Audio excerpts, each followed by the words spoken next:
This is WCM's Park Update, a weekly show covering the outdoor hospitality industry, hosted by Ben Quiggle and Mike Gast.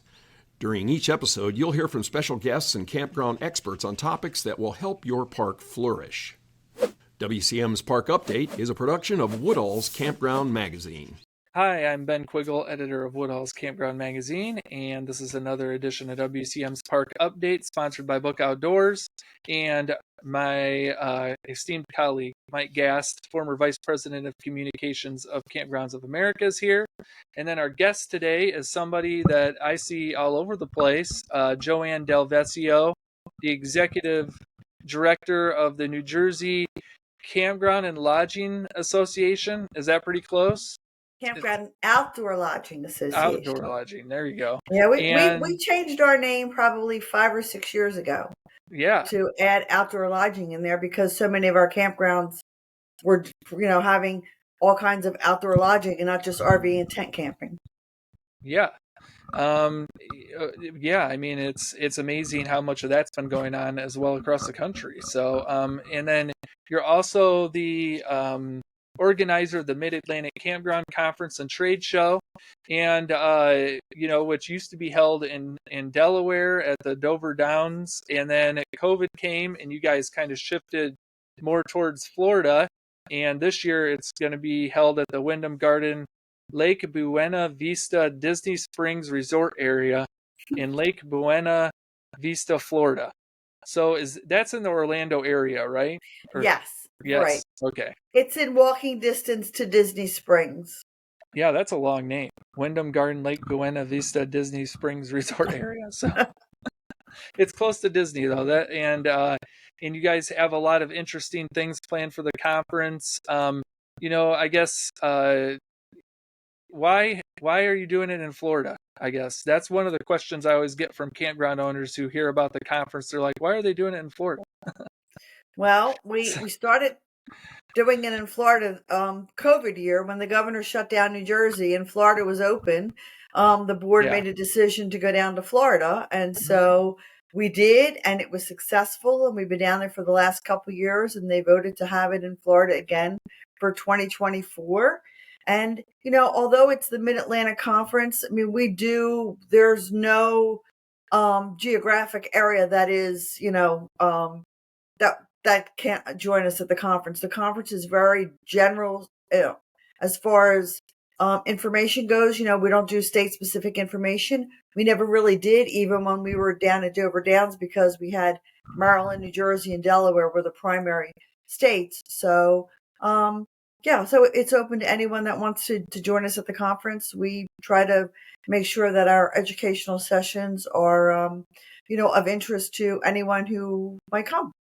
So just to be clear, you don't have to be a member of any other group. You do not. Nope. It's open to any campground owner, any campground manager, any campground person looking to open a campground up in the next, about year or so. And I mean, you guys have some pretty good speakers lined up. I know, Mark Kep is going to be there. Mia Johnson from the Northeast Campground Brokers. I see her at like the Northeast Campground Association shows. Christine Taylor, who's a lawyer with the Townie Law Firm. So you've got, Lisa Bennett from Tree Tourism. She's also a park owner. So, you've got quite a few people who have a lot of experience in the industry, I guess. Yeah, and that's what we do. We try to tie into the folks that are familiar with the campground industry. It's sometimes difficult when you bring speakers in and they don't really have knowledge of the industry and what the campground owners have to go through. So we do try every year to bring different speakers in, but we always try to make sure that they have some knowledge of the camping industry so that they can relate to what the campground owners are involved with, and the campground owners can talk to the speaker and say, okay, you know what we're going through because you're either a camper or you've owned or whatever. So, yeah. What do you get comments from people who have went to the show to build kind of this? Do you hear park owners kind of tell you what they'd like to learn more about, I guess? Absolutely. We do a survey at the end of every show, asking for suggestions for the following year, and, finding out what they thought about the speakers that we had that year. So there's always we always get the comments back right after the conference, so we know how to start planning for the following year. And we've always gotten really good remarks. I don't think we've really have ever had anybody who, has ever said, gosh, don't ever bring that speaker back. And we do try to share our speakers with my other campground execs from across the country. It's always good to, if you've got a really good speaker, to let them know that this was a really good speaker. The campground owners were very engaged, and might be somebody you want to consider having at your campground conference.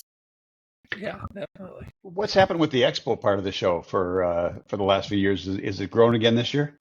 Yeah, I mean, the expo, we typically get between 35 and 45 vendors, Mike. I mean, and we limited at that because we're in a small space, and we're a small conference. I mean, we're not as large as some of the other conferences, and the space always sells out every year.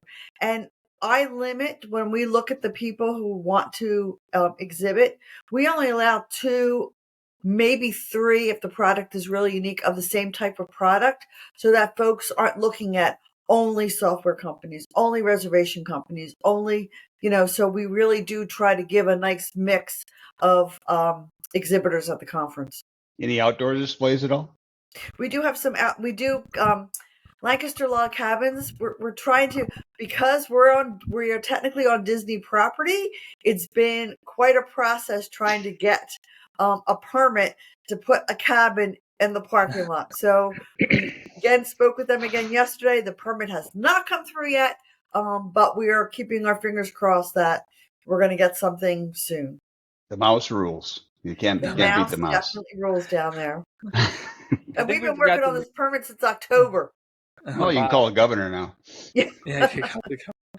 I think we forgot to mention too, the show dates are February 19th through the 21st. So, that's coming up. I guess you guys are doing some fun things as well as educational sessions. I know you guys are going to go tour Fort Wilderness, which is the Disney's camping resort. I've never been to Fort Wilderness. So, Joanne, have you ever toured that before? Have not, but I'm going down and I'll be touring it on late Friday afternoon to just see what it's all about before we bring the group through. Okay. It's been one of those things, trying to get Disney to approve the group to come through has really been an extensive research. But so we've actually rented a site at the Fort Wilderness, and we'll be bringing people through, and we can put them on golf carts, take them around all of Fort Wilderness, show them the amenities, what they have, speak to the general manager, and or whoever happens to be, I guess, on call that day. And it should be exciting. I mean, that's going to happen on Sunday afternoon at around 2:00. So it's a kind of like a pre-fam before the conference. Yeah, I know they're putting up a bunch of new cabins, replacing cabins. So that might be interesting to see if you guys get to see that. So backing away from the show for a second, Joanne, how's business in the Mid-Atlantic? So, I mean, I can speak for New Jersey. We've already been to 3 shows this year, exhibiting at shows. We were in Hartford. We were in it was the Garden State show in Edison, New Jersey, and I was at the New York show this past weekend. And definitely business is certainly there's still a lot of interest now. My New York market is very funny because we're at the Javits Center, and so those folks typically don't have camping equipment. So we're out there really promoting our cabins and cottages and kind of our glamping units. And there's always a lot of interest at that show.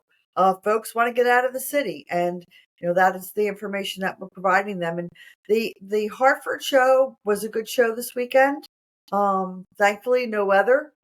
Sometimes, when we get up there in Hartford, we have some weather that impacts the folks coming through. The New Jersey show this year, we did have weather on Friday. That was the day that the snow and ice storm came. So the show was a little slow on Friday, but it picked up on Saturday and Sunday. And, folks are they're very engaged. They want information on camping, and a lot more families we're seeing in this year. Out there looking for new units. A lot of them are looking to upgrade the unit that they currently have. reservations from I'm hearing from the members are strong for this year. We're going to be we're going to Montreal the beginning of March. That our Canadian market in July is very strong for us here in New Jersey. So we'll be exhibiting at the Montreal Camping and RV Show, and we're looking forward to having our Canadian market come back again. It was very strong, obviously, during COVID, and right after COVID, the market kind of dropped off somewhat for us. Last year came back strong, and I think this year, is going to be very strong again. The dollar obviously has a lot of impact on when folks come and how long they stay for, but we're looking at a strong season again in New Jersey. Yeah, definitely. So where do people come for this Mid-Atlantic Conference, I guess? Do you get a big concentration from New Jersey and the surrounding states, or are they coming from all over? We do. I mean, I was telling Mike earlier, so we've got New Jersey, we've got folks from Texas, Colorado, Oregon, Wisconsin, Virginia, Florida. So we have folks coming from, a wide array of states across the country. Well, you probably have a lot of owners that are down there anyway, right? I'm sure. I'm not sure that they always want to go to a conference though when they're kind of down there on their downtime, but well, we do. We promote it to them. We let them. We'll take anybody. Well, we'll take a break for a minute. Recognize our sponsor, Book Outdoors, and we will be back in a minute with Joanne DelVescio. Today's show is sponsored by Book Outdoors. If you want increased visibility and higher occupancy, your campground needs to be listed where today's guests are searching and booking. Book Outdoors is the most sought-after destination for booking outdoor accommodations. Listing your property on Book Outdoors is free and easy, and Book Outdoors seamlessly integrates with several popular reservation systems. Register now and get a $25 gift card when your listing is published, plus another $100 to celebrate your first booking. Visit partners.bookoutdoors.com for more information and to get started. Hi, welcome back to WCM's Park Update, and we are talking with Joanne DelVescio, the organizer of the Mid-Atlantic Conference. And, I went a couple years ago to the Mid-Atlantic. Unfortunately, I haven't been able to go the last couple years. But, you guys always do a wonderful job down there. I guess, are there any surprises that, people are going to be pretty excited about? Is there anything on the agenda that they're maybe really excited about, I guess? Well, obviously the Fort Wilderness is certainly something that most people are very interested in. So that is booking up quick. And I think, we've got Lori Severson coming again to speak, and she's always a great speaker, and people love to hear, what it is that she has to say. And Don Bennett, the former Coney executive director, is going to be doing a Cracker Barrel. So, Don is a wealth of knowledge. He was in the industry, as the executive director, but, he also owns 2 campgrounds. And so, really looking forward to hear what he has to say. His topic is looking ahead to the future of the campground industry. So, yeah. And he named the executive director of the Illinois Association. He was, recently. yes. So that's pretty good for him. I thought, looking through the agenda, one of the sessions that really interested me was what happens when an employee passes away on the job, a true story. And the Great Divide Campground, Carmen and Lisa Torella are going to be doing that session. That's kind of a rough topic, but I guess an important topic too. Well, it happened this past summer to them. And, in all honesty, it really was a very difficult time for them to have an employee pass away on site while working. And all of the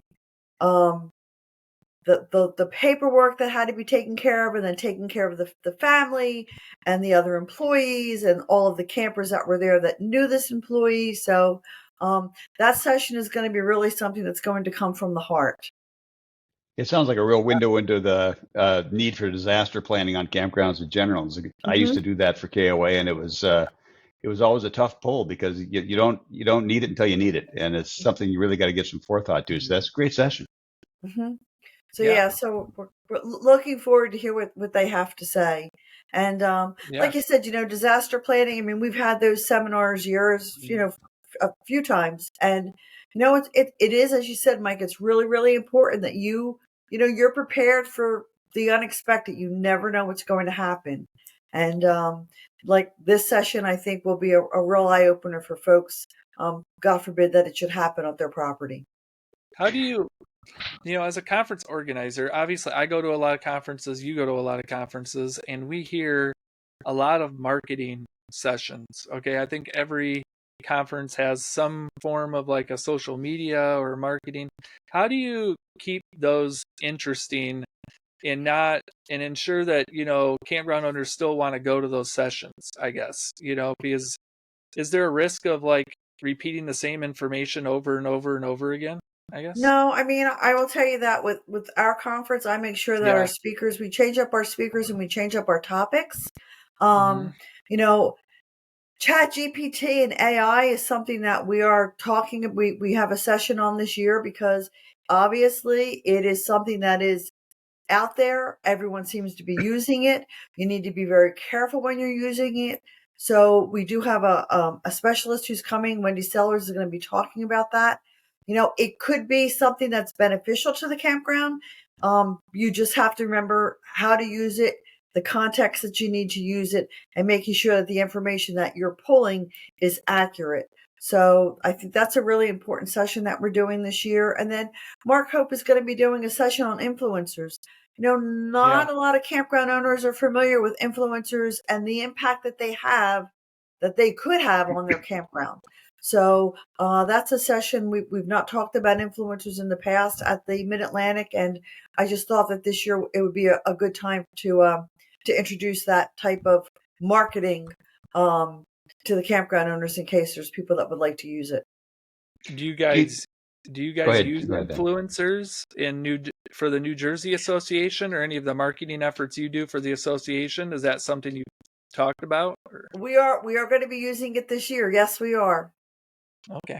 All right. Yeah. So Joanne, what about expansions on the campgrounds in the Mid-Atlantic? Are there a lot of parks that are undergoing expansions? Is it more difficult up there? I hear little horror stories once in a while about New York, New Jersey, Eastern Pennsylvania being really difficult to get permitting in. Well, Mike, I'm afraid I've been in this position for 12 years. We have not had a new campground built in New Jersey in 12 years. As far as expansion goes, it is very difficult. We've got the DEP rules here in the state of New Jersey, and they make it extremely difficult for you to expand.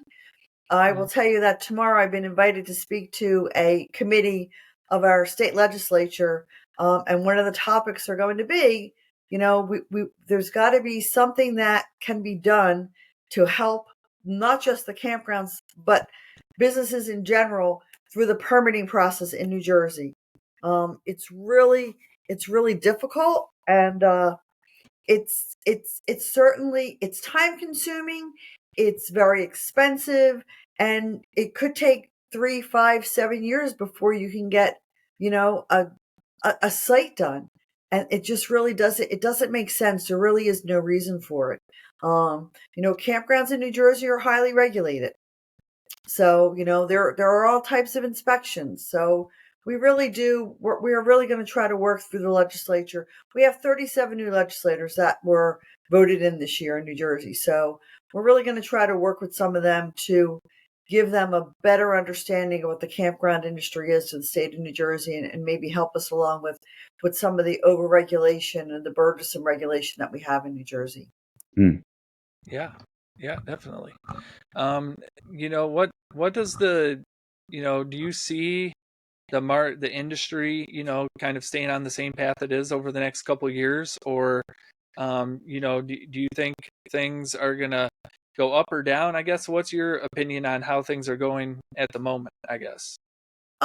Realistically, Ben, I think that, we saw a really obviously upshoot during COVID and the year after. Last year leveled out a little bit more, and I think this year we're going to see a leveling of the market again. And I think probably I think what we're going to see this year is probably going to be the new norm. Still think that there's a lot of interest in the outdoors and camping, and people still seem to want that experience, and we've got to be able to provide the experience that these people are looking for. So campgrounds need to step up with some additional amenities, some new programs, new activities. Can't be doing the same old, because this new group of campers that are coming in are looking for more engagement, I think, at their campgrounds, as opposed to maybe some in prior years. You went to the campground, you had your RV, you put your chairs out at night, you sat around the campfire. I think, folks today are looking for a little bit more amenities and activities once they get into a campground. And I think it's important that the campground owners understand what it is that the new group of campers are looking for. Yeah, definitely. You mentioned, I think earlier too, that you guys have been seeing a lot of cabins go in. Are campground owners seeing are they seeing the benefit of having more lodging options, I guess, at park? The ROI on a cabin is just, if you've got the capital to put some glamping units in, like in New Jersey, we have covered wagons, we have teepees, we have yurts, we have safari tents, so we have a nice mix of different types of cabins and lodging. And I think, folks are willing to pay to stay into those kind of adventure experiences. It's not just an RV. It's not just a regular cabin. It's something kind of new and different. And, as I said, I think the ROI on those is very decent. And I think the more the campground owners, can invest into those times amenities, it definitely will be worth their while in the end. Now, in New Jersey, let me just say this. We also have seen this year, we had 2 campgrounds closed this year. Counties had some leftover COVID rescue money from the federal government, and they bought 2 of our campgrounds for open space. So that is not helping us in New Jersey at all. And they have no intention of converting or keeping them a campground or converting them back into campgrounds. They are really just buying them for open space for their counties. So, for a small state like New Jersey that doesn't have a lot of campgrounds and no one's building campgrounds, it certainly is of concern. Yeah, definitely. I guess, on the expo side of your conference here, you mentioned, you're going to have 30 to 40. What are the times for that trade show? So how's the trade show formatted? Is it multiple days or is it just a 1-day trade show? It's just a half a day. So it's on Monday, February the 19th, the trade show is. At 12 o'clock, from 12 to 1, we have a luncheon with our exhibitors. All the exhibitors are invited to attend. It's part of their package. We allow them to get up, introduce themselves, let the folks know what booth number they're at. Then at 1 o'clock, from 1 to 5 o'clock, the trade show is open. And, we hear from the exhibitors every year. They like our conference because it's not so large, and they do get to spend a lot of one-on-one quality time with the folks who are attending. So, folks aren't rushed through. It's enough time for them to see everybody that they want to be seen. And then we have that night is our auction and our dinner. And then, we have sessions in the morning on Monday. We have sessions and then in the morning on Tuesday, and then the afternoon on Tuesday. You're free to go to the parks because we do here, since we're so close to Disney and Universal, the folks like the opportunity to be able to have some downtime in the afternoon to visit the parks. And then on Wednesday, we have sessions in the morning again. Their afternoon is free. Although Lori from Wisconsin is having a get-together with any Wisconsin parks that are going to be in Florida on Wednesday afternoon at the conference. Yeah, I mean, if you're up in Wisconsin, Florida's probably looking pretty good right now. So, I'm sure. But of course, anybody in Nebraska is thinking the same thing, right, Mike? Oh, let me out. So, And, you know, well, and the conference this year is February 19th, 20th, and 21st. And it is President's Day weekend. So Monday technically is a holiday. So, you know, we see folks are coming down, you know, bring the kids because the kids are off from school. Airfare has been relatively inexpensive to Florida from our markets, from the Philadelphia market, the Newark market, the Atlantic City market. So airfares were like $150 round trip, which is, you know, very inexpensive to come down for a long weekend. yeah, and you guys somehow got the URL campgroundconference.com. I don't know how that was available. It was And really simple this year. I mean, I went on, I looked, and I went, oh, look, campgroundconference.com is available. Let me buy it. And so I did. That's probably one of So your biggest assets now. Absolutely. So you can learn, you know, viewers can learn more at campgroundconference.com about the Mid-Atlantic Conference. And then, you know, if a park in New Jersey is listening to this and maybe isn't a member, how do they get in touch with you to learn more about the New Jersey Association? Well, I'm really lucky, Ben. In New Jersey, pretty much every campground in New Jersey is a member of our association. Okay. And it Well, has that's always been like that. Again, we're a small association. We don't have a lot of campgrounds. The two campgrounds that are not members right now are up for sale, and so that's why they've always been a member. They're both up for sale. They're waiting to see what happens before they pay their dues. So, but I always say I've got the best job in the world, the executive director, because all of our campgrounds are all members of our association. And the good thing is that our members are very much in touch with us. There is a lot of communication back and forth. I see the members at the camping and RV shows that we do. You know, we have a fall tour. We see them at the conference. I visit every single one of our members every single year, spend time with them.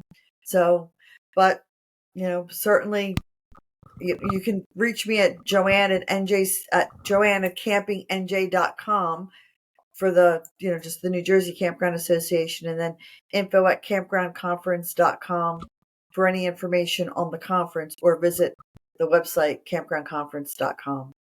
Yeah. Okay. Well, thank you, Joanne, for coming on the show and giving us a preview of the Mid-Atlantic Conference and what you guys are doing in New Jersey. And sounds like it should be an exciting time. Hopefully it's sunny and warm for you. Hopefully. So. Hey, Mike, you know, if you want to come down and visit Orlando in February, you're more than welcome to come get out of that cold state. It's not Hawaii, but it is Florida. Yeah, I'd have to sneak out of town and not tell my wife I was going. That's for sure.